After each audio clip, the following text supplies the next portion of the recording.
पाकिस्तान से आई गीता को लेकर इंदौर से नई खबर सामने आई है। पुलिस गीता के परिजनों को अब छत्तीसगढ़ में तलाश कर रही है। गीता इंदौर के मुख्य बधिर आश्रम में रह रही है, जिसने पिछले दिनों अपनी शादी की इच्छा जाहिर की थी। गीता के स्वयंवर के लिए बड़ी संख्या में लड़के भी आए थे, लेकिन उस दौरान गीता ने शादी से इनकार कर दिया था। एक बार फिर इंदौर पुलिस गीता के परिजनों को ढूंढने की कोशिश में जुटी है। इसके लिए पुलिस उसके खान पान पर नजर बनाए हुए थी, जिससे पुलिस को यह लिंक मिली है कि गीता का खान पान उसके छत्तीसगढ़ से ताल्लुक होने की ओर इशारा कर रहा है।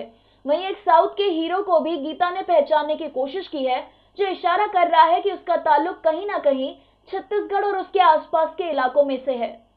एक सामाजिक संस्था की मदद से मुद्दा आया था कि पिछले 5 वर्षों से वह बच्ची जो कि पाकिस्तान से लाई गई थी, यहाँ के अलग अलग मुख्य बधिर केंद्र में है और कई बार घर जाने जैसी जिद करती है। उससे लोग परेशान थे और उस बारे में काउंसलिंग के लिए यहाँ पर लेकर के आए थे। उस बारे में जब उससे बातचीत की गई तो कुछ चीजें उसमें बड़ी स्पष्ट उभर कर सामने आई, जैसे कि उसके जिस संस्कृति के बारे में उसे पता है, जो खान पान है, उसके जो संगीत जो उसे पसंद है, जो उसका जिस कल्चर के बारे में कुछ चीजें उसको जो गहराई से पता है, और ये सब सारी चीजें वो है जो कि व्यक्ति अगर नहीं पढ़ा लिखा हो तब भी जानता हो। ये उसकी बातें सबकॉन्शियस माइंड में होती हैं और आसपास के परिवेश से वो स्वतः सीख जाता है।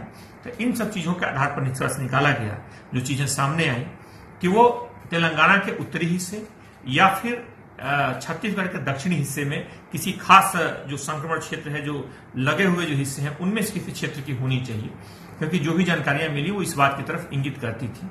इस बात की जानकारी के लिए कोशिश की जा रही है, उन जिलों से संपर्क किया जाएगा, वहां पे इसकी जानकारी भेजी जाएगी और पुलिस कोशिश करेगी कि पूरी कोशिश के कारण अगर वो घर पहुंच जाती है तो पुलिस की एक बड़ी सफलता हो। क्योंकि कई चीजें ऐसी होती हैं जो व्यक्ति स्वयं जानता है, उसके लिए अलग से प्रयास की जरूरत नहीं होती।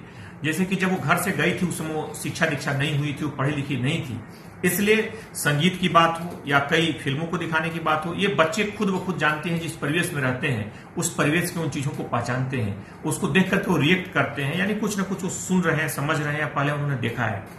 इन बातों के मद्देनजर जब उसे दिखाया गया तो उसने मुख्य तौर पे तेलुगु कुछ मूवीज को पहचाना, इसके अलावा उसी संगीत को भी पहचाना। खान पान के मामले में, कुछ अन्य रीति रिवाजों के मामले में दक्षिणी छत्तीसगढ़ के जो कुछ लगे हुए इलाके हैं, सुकमा बस्तर के आसपास के जो जिले हैं, उन इलाकों में उसने उन इलाकों के कई रीति रिवाजों की तरफ उसने अवगत होना बताया। तो ऐसा प्रतीत हुआ कि ये उसी के आसपास के इलाकों से संबंध होना चाहिए। तो जो प्रारंभिक जो संकेत मिले हैं उसके आधार पर पुलिस उन क्षेत्रों में वहां के लोगों से संपर्क करके, वहां के टीम से, वहां की जो पुलिस की टीमों से संपर्क करके कोशिश करेगी कि इसको वापस उसके घर तक पहुंचाया जा सके। बहरहाल एक बार फिर इंदौर पुलिस ने गीता के परिजनों की तलाश शुरू कर दी है। देखना दिलचस्प होगा कि क्या इस बार गीता के अपने उसे मिल पाते हैं या नहीं। Bureau report, Khabarbar news, Indore.